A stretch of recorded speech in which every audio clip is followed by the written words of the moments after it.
Voici le Black Shark V3 Pro de chez Razer, un casque avec de grosses promesses et qui veut exceller dans tous les domaines. Mais bon, il faut voir ce que ça donne en utilisation réelle. Alors, je le précise tout de suite, même si tu l'as sûrement déjà vu, la vidéo est entièrement chapitrée pour que tu puisses regarder les caractéristiques qui t'intéressent sur le casque. Que ce soit la qualité du micro, la qualité audio, la qualité du produit de manière générale, ou évidemment, tu peux aussi tout regarder si tout t'intéresse. Et donc, on va tout de suite commencer par le design de ce casque.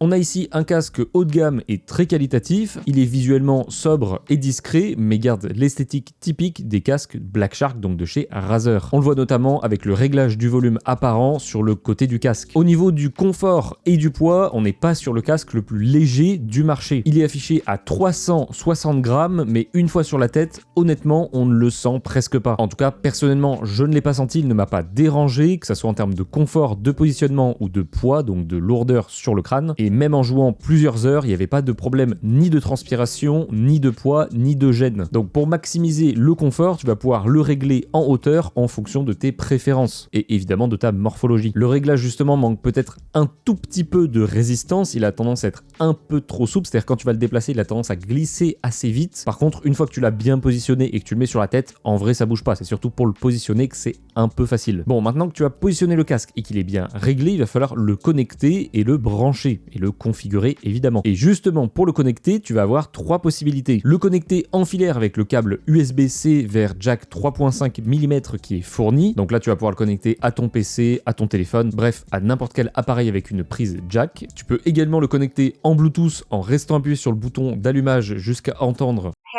et ensuite tu le connectes à n'importe quel appareil disposant du Bluetooth, PC, mobile, télé, etc. Ou sans fil de façon plutôt classique avec un dongle 2,4 GHz qui permet d'avoir une latence extrêmement basse, mais on en reparlera un peu plus tard. Et une fois que tu l'as connecté comme tu voulais, tu vas pouvoir le configurer soit via l'application Razer Synapse sur PC, soit via l'application Razer Audio sur mobile, si jamais tu n'as pas de PC et que tu joues par exemple sur console. Et dans Razer Synapse, justement, on va avoir pas mal d'options. Donc voici l'interface de Razer Synapse où tu vas retrouver ton casque avec plusieurs sections de réglage et déjà c'est un très bon point, il y a énormément d'options. Alors ça peut perdre un peu au début, c'est un peu le défaut on va dire, mais tu prends vite l'habitude, tu comprends vite comment ça fonctionne et il y a vraiment beaucoup d'options. Tu vas avoir une section son, amélioration, micro et alimentation. Donc alimentation par exemple c'est économie d'énergie, changer le type de la LED d'indication, donc la LED d'indication est présente sur le dongle 2,4 GHz et ça te permet soit d'avoir une information sur le statut de connexion, le niveau de la batterie ou l'avertissement uniquement quand la batterie est critique. Et ensuite tu vas avoir donc le micro avec tous les réglages concernant le micro, des améliorations concernant le son ou des fonctions comme le Bluetooth, vu que le Bluetooth en fait est utilisable simultanément sur ton téléphone par exemple et sur ton PC, donc tu vas pouvoir choisir comment il va se comporter et c'est également au même endroit que tu vas pouvoir activer ou non la latence ultra faible qui est indiquée à environ 10 millisecondes. J'ai aucun moyen de tester et de vérifier, en tout cas j'ai eu aucun problème avec ou sans de latence et j'ai pas vraiment senti de différence perceptible entre activer et désactiver. En tout cas ce qu'il faut savoir c'est qu'en désactivant cette option, tu as une plus grande autonomie et une plus grande portée aussi dans les déplacements. Et ensuite, tu as d'autres réglages dont on va parler tout de suite, vu qu'on est dans la section égaliseur. Donc, vu qu'on parle de l'égaliseur, on va pouvoir parler de la qualité sonore de ce casque. C'est très important pour un casque d'avoir une bonne qualité sonore. Et en plus d'avoir une bonne qualité sonore, quand c'est un casque plutôt gaming, d'avoir une bonne spatialisation du son. Alors, de base, avec l'égaliseur par défaut, on a un son qui est bien, mais sans plus. C'est-à-dire que pour le prix du casque et vu la concurrence du casque, à ce prix-là, on s'attend à avoir quand même mieux, ou en tout cas quelque chose de peut-être plus remarquable. Mais tout ça, évidemment, c'est corrigeable via l'égaliseur de l'application. Donc moi, ce que j'ai fait, c'est que j'ai modifié l'égaliseur en fonction... Alors évidemment, ça reste personnel, mais je trouve que le son est vraiment mieux. Donc juste ici, par défaut, voilà, j'ai modifié certaines valeurs. Je te mettrai tout en description si jamais tu as envie de tester, que ça t'intéresse, etc. et que tu as le même casque. En tout cas, avec cet égaliseur-là, le son est drastiquement plus intéressant, plus précis, et je trouve que là, il utilise vraiment le plein potentiel possible de ce casque qui a vraiment un bon potentiel. Et l'avantage en plus, c'est que c'est déjà très simple à personnaliser et que tu as plusieurs profils. Tu as même des profils déjà faits comme le profil Valorant, mais en fait en cliquant ici tu as aussi d'autres profils comme par exemple Fortnite, Call of, Apex, Counter-Strike 2 et du coup tu avais Valorant aussi. Bref, ça te permet d'avoir des égaliseurs déjà faits pour par exemple entendre plus les bruits de pas ou moins. Donc voilà, après ça sera à toi de jauger en fonction, mais voilà, le son reste quand même très bon, même si ça reste personnel. Alors par contre, là où je vais être moins sympa, c'est sur la spatialisation du son. Alors de base, le casque a une très bonne spatialisation du son, dans des cas comme par exemple Borderlands 4 que j'ai pu beaucoup essayer. On entend vraiment les bruits de pas, on arrive vraiment à savoir où sont les ennemis, en sachant que sur un casque, en fait, on a que gauche et droite, enfin plutôt gauche et droite, donc physiquement, ça reste du gauche et droite. On n'arrive pas vraiment à savoir s'il est devant à droite, devant à gauche, derrière droite, derrière à gauche, mais il est vrai que par défaut, j'entends parfaitement les bruits de pas, je savais exactement que les ennemis étaient derrière moi, mais avec une précision que je n'avais jamais eu sur d'autres casques. Donc de savoir que oui, il est derrière moi, mais il est pas juste derrière moi, il peut être derrière moi un peu plus loin, derrière moi à gauche, derrière moi à droite. Bref, tu entends réellement d'où vient le son avec une précision comme si tu étais en fait dans le jeu. Mais là où j'ai dit que j'allais être moins sympa, c'est avec l'option qui est juste ici, c'est le THX Spatial Audio. C'est une technologie comme on retrouve avec tous les casques de toutes les marques qui permet de théoriquement améliorer la spatialisation du son en ayant un son vraiment beaucoup plus 360 degrés. Alors oui, certains jeux sont compatibles, par exemple ici dans la liste on voit que Borderlands 4 et THX pris en charge, comme Black Myth Wukong, Final Fantasy XVI, Forza Horizon 5, God of War, bref il y en a quand même pas mal, Mortal Kombat, Phasmophobia, il n'y a pas tous les jeux qui sont compatibles, mais dans tous les cas, que le jeu soit compatible ou pas, je trouve que la spatialisation du son est vraiment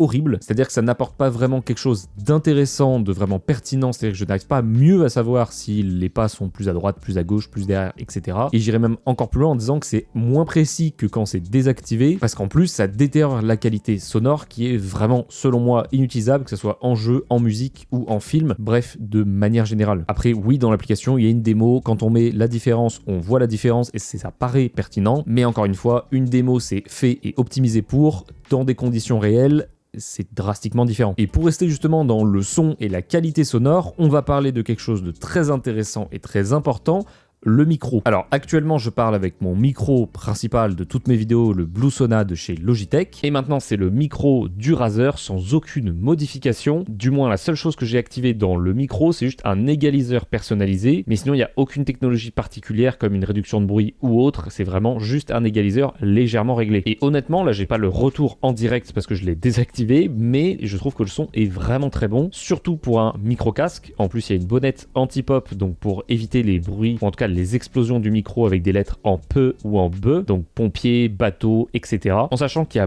beaucoup d'options très intéressantes dans Razer Synapse concernant le micro que je trouve déjà très bon de base. Donc on va avoir évidemment l'égaliseur, on va avoir le volume du micro que j'ai mis à 100%, mais tu peux le régler évidemment. Ensuite on va avoir la surveillance du micro, donc pour avoir le retour en direct du micro que là je désactive, mais tu peux l'activer et le régler plus ou moins, donc pour entendre plus ou moins fort le retour de ton micro, donc de ta voix. Ensuite tu vas avoir des améliorations du micro, normalisation, clarté vocale, annulation du bruit et portail vocal. Et c'est là le gros défaut du micro, parce qu'il en faut bien un, parce que sinon ça serait parfait, c'est que toutes ces options-là, je trouve qu'elles sont inintéressantes, c'est-à-dire qu'elles vont dégrader la qualité du micro. Sur le papier, c'est des bonnes options, comme notamment l'annulation du bruit pour enlever les bruits de fond, mais en fait, si tu le mets un peu trop fort, ça va couper ta voix, donc ce qui est plutôt normal, mais si tu le mets pas assez fort, en fait, il n'y aura pas de différence. Et il y aura juste une légère dégradation du son, donc il n'y a pas vraiment d'intérêt. Donc pour le coup, ce que je peux te conseiller, si tu veux aller un peu plus loin avec le micro, donc améliorer peut-être avoir un égaliseur encore plus précis, avoir une réduction de bruit, avoir le fait que le micro se désactive quand tu ne parles pas, bref, avoir plus d'options, bien là je te renverrai vers le logiciel que j'ai présenté sur ma chaîne Elgato Wavelink 3.0 qui te permet justement d'ajouter ce micro dans le logiciel et ensuite d'ajouter des plugins VST, plugins qui sont généralement gratuits sur internet, et je pense qu'une vidéo arrivera très prochainement avec les meilleurs plugins vu que j'ai trouvé des petites dingueries. En tout cas ça te permet d'utiliser ce micro et de l'améliorer encore plus avec un logiciel gratuit, simple, actuellement en bêta, mais il sera en version stable d'ici peu de temps je pense. Donc là en soi on a fait le tour des principales fonctionnalités de ce casque et de ce qui est vraiment intéressant à regarder dans un casque. Mais il y a encore plein de petites features que je trouve vraiment intéressantes, donc je vais te faire une liste comme ça assez rapide, parce que c'est pas forcément des options où on peut rester 5000 ans à en parler, mais c'est bien de le notifier parce que c'est vraiment intéressant.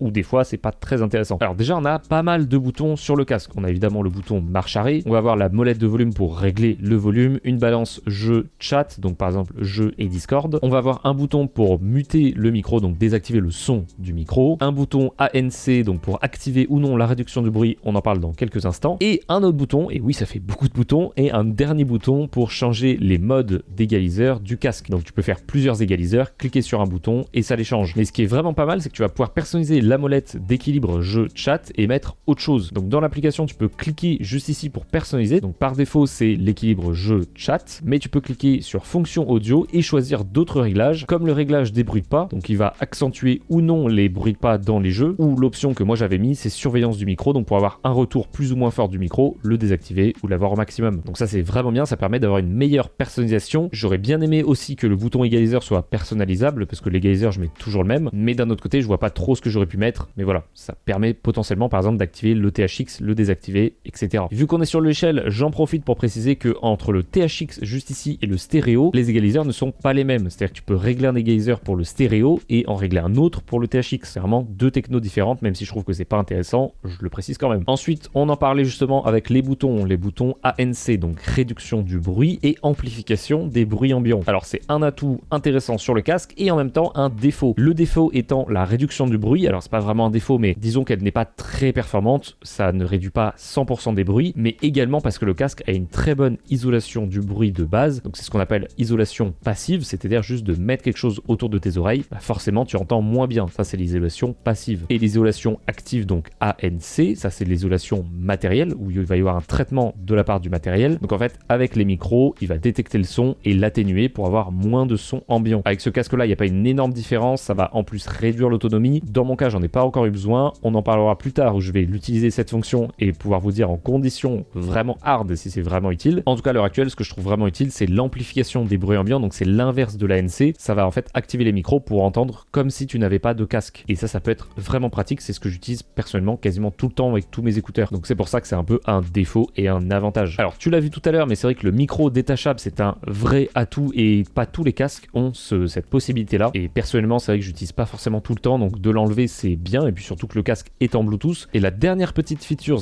très sympa qui est pour moi la feature la plus intéressante du casque limite, ça va être la possibilité d'enlever les plaques latérales du casque. Razer peut très bien vendre des plaques avec un design différent, t'en achètes, tu les remplaces, ça c'est une utilisation effectivement, mais c'est surtout que si tu enlèves la plaque latérale, et bien d'un côté tu as la batterie, et on le sait, les batteries au bout d'un certain temps, l'autonomie baisse, la performance baisse, et bien en fait la batterie est accessible et surtout elle est dévissable, donc en fait tu peux totalement la changer. Bon après j'ai pas vu de batterie en vente pour ce casque là, peut-être que ça arrivera plus tard, ça reste un casque qui est sorti il y a pas très longtemps, mais voilà, ça reste quand même très bien d'avoir accès à cet endroit là très facilement pour le changer encore plus facilement. Et du coup vu qu'on parle de batterie, la dernière chose à savoir c'est l'autonomie. Alors depuis que je l'ai, ça va faire un mois que je l'ai, le casque est à 40%, je ne l'ai jamais remis à recharger, je l'utilise pas non plus tous les jours, donc c'est pour ça qu'il a quand même une bonne autonomie, mais en tout cas d'après Razer on est sur une autonomie de 70 heures sans la réduction de bruit, et vu que de toute façon je vous conseille pas forcément de l'activer, on sera plutôt sur du 70 heures approximativement. Donc franchement on est sur un très bon casque avec des gros atouts, des gros avantages, une très bonne qualité générale. Alors oui il y a des défauts, mais je trouve pas que ce soit des défauts vraiment rédhibitoires, d'autant plus que par exemple la réduction de bruit qui n'est pas forcément très qualitative, ou en tout cas très intéressante, et bien il y a aussi le modèle V3 normal du casque, et en fait qui n'a pas la réduction de bruit, donc il y a quand même une alternative du coup un peu moins chère. En parlant de tarifs justement, on est à 269 €, 270 € sur ce casque, ce qui n'est pas le casque le moins cher, ce n'est pas le casque le plus cher non plus. À comparaison, avant j'avais le A50X de chez Logitech, et honnêtement je ne vois pas vraiment la différence après réglage en termes de qualité audio du micro, en termes de confort on est plutôt similaire en vrai, mais le micro par exemple je trouve quand même un peu mieux